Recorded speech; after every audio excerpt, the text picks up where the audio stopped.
I respect Colin Kaepernick, but there's one thing that I don't respect. And I said it when I get the opportunity and to get on the stage to say it, I would say it. And I love him to death. So it ain't no hate or nothing like that.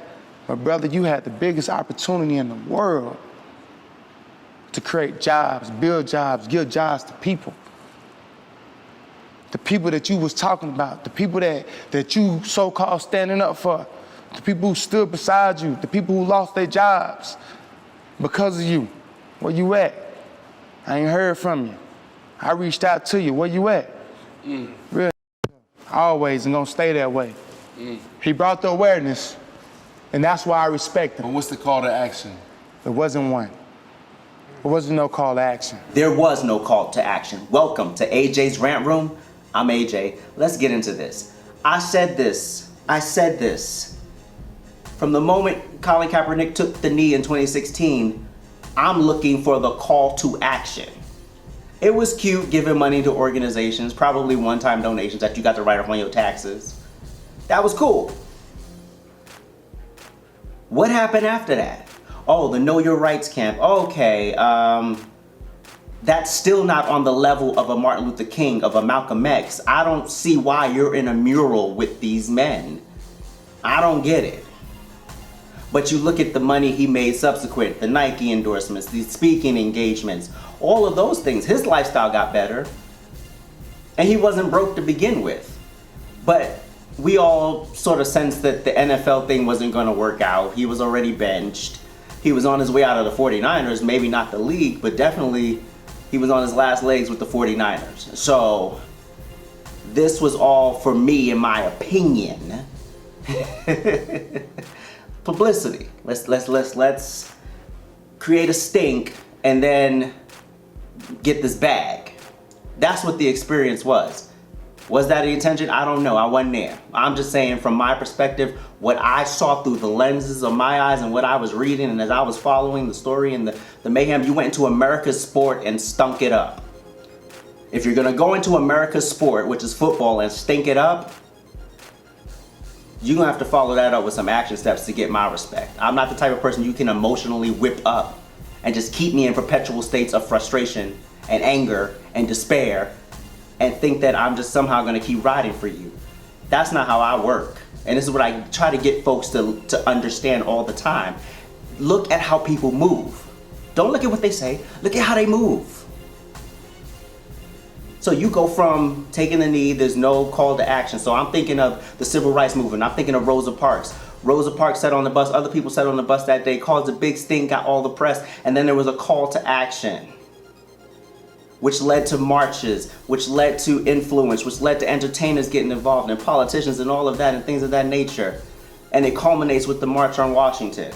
And then it culminates with the Civil Rights Act. So there was a mission and a vision with that. A mission, a clear vision. There wasn't just happenstance, we were just doing things. This was well staged, this was choreographed. You had people literally fighting to be equal citizens in this nation, because separate was not equal. And separate today, as we would like it, it will never be equal. So I lose, yeah, the greater community loses me when we just do things blindly. Symbolism is not results. Symbolism makes you feel good. We all like symbolism. No matter who you are, we like symbolism. But painting Black Lives Matter on the street doesn't solve any problems. Putting up statues doesn't solve any problems. Symbolism, great, beautiful. Juneteenth is amazing. Glad it was made a federal holiday. I was all in for it. But it doesn't do anything to help the greater problems of the community. I was thinking, call to action would be, okay, how do we start building police community relationships? How do we get more black men to sign up for the force in their own damn communities? How do we start making all of these components work? Because clearly there is something not working here. And so when you have a political system full of greedy ass people who do not care about the people who vote for them, this is not about the citizens anymore. Y'all have 57 years of receipts.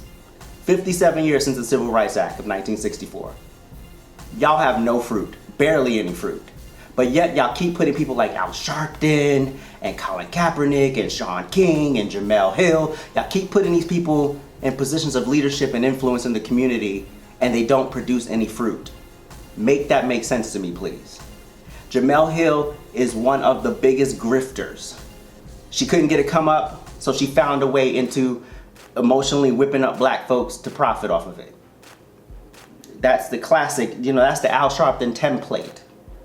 That's the Jesse Jackson template. I believe at one point Jesse Jackson had great intentions, but he got caught up. It is what it is, no disrespect to him. He did have an influential role in the civil rights movement, but that shifted because Martin Luther King's dream was realized whether you believe it or not. But where we fucked up is we kept aligning with a party that did not have our best interests in mind. And to this day still treats us like second-class citizens who can't think for our goddamn selves. When it's not that we're not smart, it's just that we don't have access, or not we, because it's not all of us. There's not as much access. The work ethic isn't there. The intention to deliver isn't there.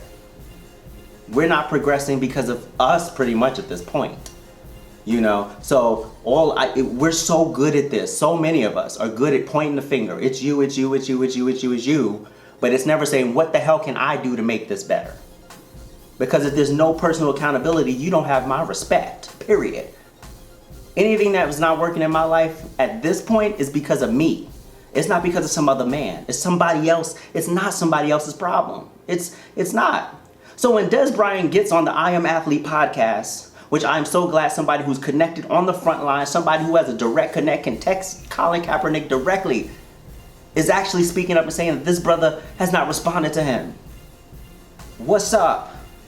This was an opportunity to create businesses and jobs and commerce and sort of build a community, what an actual community is supposed to be. A community isn't other people coming in, making money, sending the money out the community. No. The people generally own the shops in their communities. They are in charge of the commerce and the money and the politics. But when you put people like Al Sharpton in positions of leadership, their lifestyle gets better, their way of life gets better, their kids go to the best schools, and your kids go to shitty government-funded schools. And if you don't see the problem with that, Martin Luther King didn't die a super rich man. Malcolm X barely died with the clothes on his back. Those were true revolutionaries. You have these people running around here moving like capitalists, but talking that good old socialism to you, talking that good old Marxist bullshit to you, but they living like capitalists. Homegirl from Black Lives Matter wrote a book. Why are you writing a book and selling it? You should just be giving the knowledge to the people, right? Give the knowledge to the people. Why are you profiting off of something? That's a capitalist move as a motherfucker. Other one buying property. Talking about this for a family, it's for to come up for the family. That's not how Marxists move. That's not in the Marxist handbook. That's not what you're supposed to be doing as a Marxist. And this is why people need to read. Because people will easily manipulate the hell out of you, get you to believe they're on their team, and get you all whipped up. Kamala Harris is a prime example of it.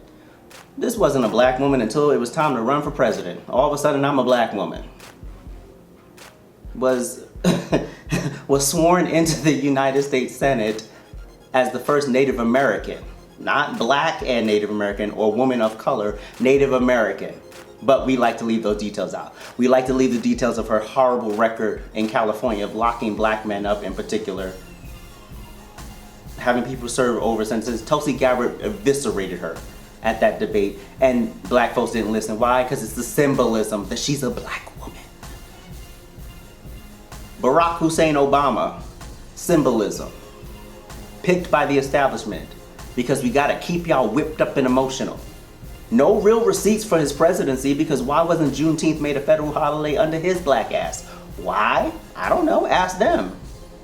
We're never gonna push Obama and ask questions, ask hard questions. Why? Because we're scared. Malcolm X said it best, you're chumps. You're fucking chumps.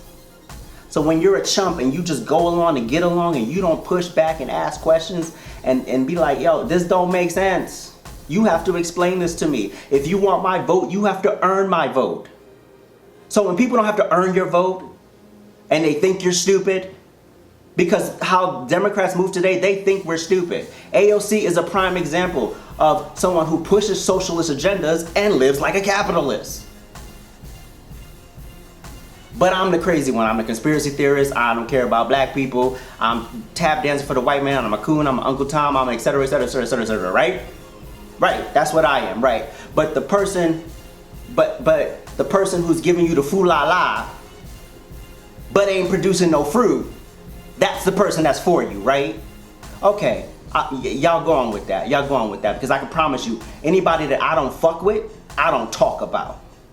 So when I'm talking to black folks directly and I'm saying, hey, look at what people do, not what they say, and then take that as the holy grail and then try to combat me with hearsay or, oh, well, she said, well, he said, well, he said. Maxine Waters has been in Congress for how long? A long goddamn time. How many bills did she introduce? I could count on less than one hand how many bills she's introduced. She's not there for you. She is not for you. She is not for the people. She is not for the greater community. Her district is worse than when she started. Make that make sense. Look at how people move. Al Sharpton's hair is better. He's always had a perm, but the perm is better. The suits are better. He's, skinny, flying private, demanding a king's ransom every time he speaks. But I'm the problem for calling that out. Because if under the leadership of this man, we are still fighting for the same things 40, 50 years later, either he's really bad at his job or he's a damn good manipulator. I'm gonna go with the latter for 100, Alex. It's time to stand up. It's time to stand up. It's time to say no more. It's time to say, what are we gonna get out of this? Because if black folks go in that booth in 2024 and vote in bulk for Joe Biden to be reelected, I'm done. I'm never making another video about the black community. I don't give a damn at that point. Because how could you not see what's going on here? How could you not see it? But that's for another video. I'm gonna make another video about the vaccines and this particular administration. But I don't want to talk your head off. I'm gonna shimmy on out of here. But I thank y'all so much. Please subscribe to my channel. I know we're a very young channel. We're trying to do to come up. We're gonna get it together. We're gonna get these subs up, and we're gonna make this. We're gonna make something of this. But thank you for being on the front lines. Thank you for being some of the first people to support me. I really, really, really appreciate it. Like, share, comment, subscribe. I appreciate you, and I'll catch you in the next one.